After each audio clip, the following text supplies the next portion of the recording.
The renewed strength of the commercial real estate market is sending lenders rushing to park capital into property. Industry experts here at the Mortgage Banker Association conference expect institutional lenders to boost funding levels, perhaps to a new post-recession high. We have continuing low interest rates, which pushes money into our space.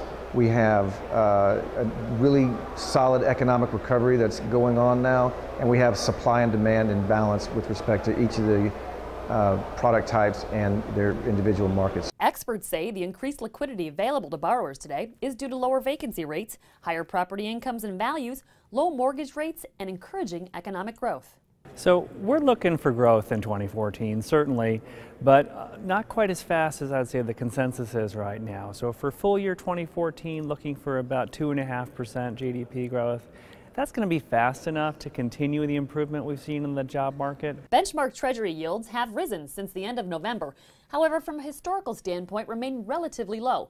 Hugh Frater says rising interest rates will have a minimum impact on the lending market. The expectation is currently that the Fed will reduce its taper by, in a measured way, at sort of 10 billion at a clip.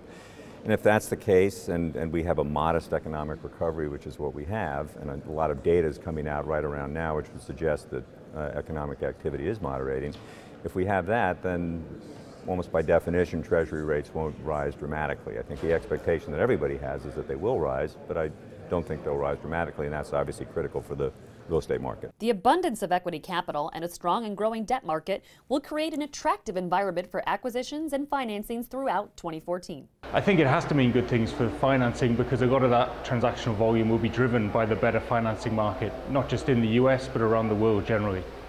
There are clearly a number of very confident lenders here at the MBA conference, and despite economic volatility, they say all signs point to a very healthy landscape in 2014. Reporting from the MBA conference in Orlando, I'm Paige Steers.